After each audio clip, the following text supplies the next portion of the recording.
Good afternoon. Today our presentation is on the accessibility on school websites. This was done by Group 1 at CPP and JMU. So to create a story, we want to give you guys 4 different students that are applying to JMU and CPP. But these students are specifically looking at the disability accommodations because Susie has a learning disability, Craig is gradually losing his hearing, Stuart has visual impairments, and Sally is immobile.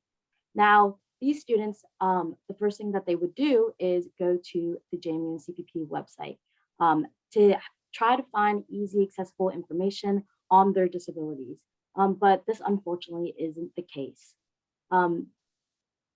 So this video that we're about to show, this it's a time-lapse recording of a peer that we asked to navigate the website in hopes to try to find the disability accommodations page. As you can see, it took him about 2 minutes and 19 seconds for JMU and about 3 minutes and 30 seconds for CPP. On average, this was 20 to 30 clicks to find the disability page. This just goes to show that it's difficult to find this information that should be easily accessible to these students because it's a right. So our problem statement specifically states that with the lack of user experience and user interface on these websites, that these students looking through these websites are not attaining the information and resources that they need to make an informed decision.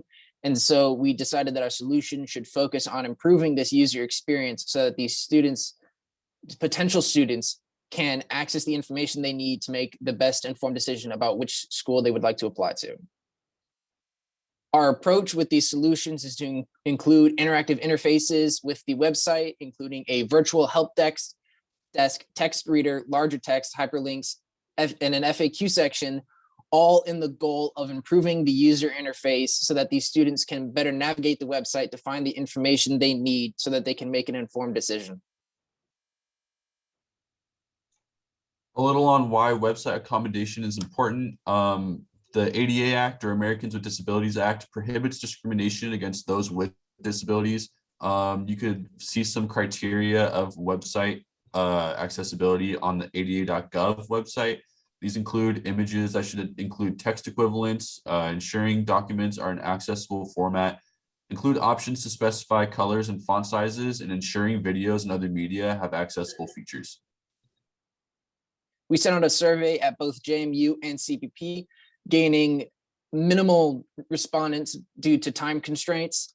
The main questions that we asked on these surveys was, which resource would you use first when trying to find information about disability accommodations? And do you think these resources that you use should be improved in any way? A majority of the respondents said that the first resource they use is the disability accommodation website, and they do believe that there is a need for an improved user interface in navigating these websites. So, our solution example here is that we made a website. We made a clickable website. As in the website, you can see that for each disability I mentioned in the beginning, we have visual impairment, hearing impairment, mobility, and learning disabilities.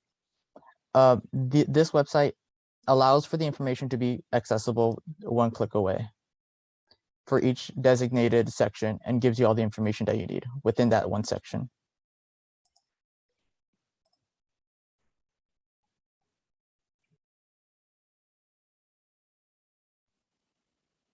So here's another solution. We have 3 icons, one for visual impairment, the second one for hearing impairment, and the third one for more disability. Visual impairment, all it does is turn on voice guidance, which for every click you make, we repeat the wording in that click. The second one's for hearing impairment, which turns on every single caption on the website. And the third one is for, it's a magnifier, which enlarges every button on the website, which allows for easier click. A little evidence of this change working. This is a screenshot of the JMU campus accessibility map. As you can see, the buildings are highlighted purple, meaning that you could hover your cursor over the building, over each individual building, and see the accessibility accommodations for each building. A quote from Dr. Daisy Brenneman, a JMU expert, says, I don't have any feedback other than access is generally preferred over accommodation. Thank you for the work you're doing to create access.